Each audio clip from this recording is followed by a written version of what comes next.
नमस्कार दर्शक बंधु अंत्योदय गृह योजना बाबद को एक नूतन खबर आसी 13/3/2025 रे ओडिशा सरकार तरफ एक लेटर आसी।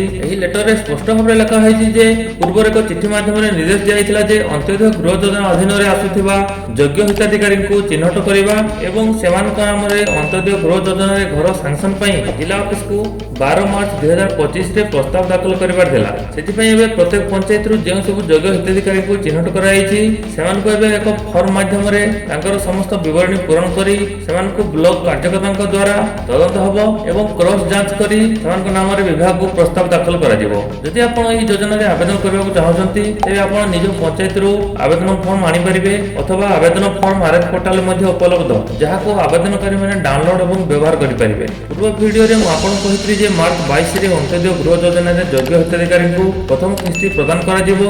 एबे ता पुणी थरे मार्च 30 2025 को घोषाइछि। मार्च 30 2025 रे माननीय मुख्यमंत्री दिन 3टा रे कलाहांडी रो भवानीपाटण रो अंत्योदय गृह योजना रो शुभारंभ करिवे। एथिपई से तांकर सदस्य सम्मति प्रदान करिसंती। सेथिपई एही योजना रे आवेदन करिथिबा समस्त आवेदन फॉर्म को जे माने तदारक करिवे सेही तदारक अधिकारी मानक द्वारा प्रथम पर्याय तदंत एवं क्रॉस जांच जहा कि 20 मार्च 2025 सुधा समाप्त करिया पई निर्देश दिया जायछि। सेमाने जे फॉर्म रे तदंतर विवरणी प्रदान करिवे ताहा मध्ये एही लेटर माध्यम रे दिया जायछि एवं तळे जे एक फॉर्म अछि से फॉर्म माध्यम रे जिला कलेक्टर माने यथार्थता सहित समस्त प्रस्ताव को 22 मार्च 2025 सुधा तळ फॉर्मेट रे विभाग को दाखल करिया पई निर्देश दिया जायछि। जे दिन एही योजना रो शुभारंभ करा जिवो अर्थात 30 मार्च 2025 रे जे माने एही योजना रे योग्य होइथिबे सेही योग्य हिताधिकारी माननकु सम्मानित व्यक्ति मानक ठारू कार्यादेश ग्रहण करिया पई ब्लॉक को निमंत्रण करा जिवो। किबुली भाबरे एही दिन योग्य हिताधिकारी माने तांकर वर्क ऑर्डर सुविधा रे ब्लॉक को आसी नै परिबे। सेति समस्त ब्लॉक रो वीडियो माननकु आवश्यक व्यवस्था निश्चित करा जिवा पई निर्देश दिया जायछि। तेबे मु आपन कहिबी आपन किभली भाबरे एही फॉर्म को डाउनलोड करि परिबे एवं जदि आपन एही योजना पई योग्य तेबे एही फॉर्म माध्यम रे आपन आवेदन करि परिबे। आपन को मोबाइल रे टाइप करबा को हबो odisha.gov.in तापर एंटर करबा को हबो।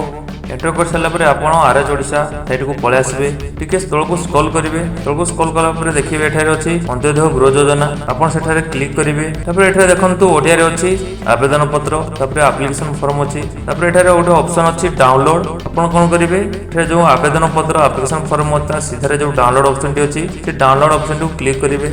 देखंतु फॉर्म टी डाउनलोड होइछि एवं आपन सारा को पळे एही भली भाबरे आपन माने ई फॉर्म को डाउनलोड करि पारे। देखंतु एठे लेखा अछि अंत्योदय गृह योजना।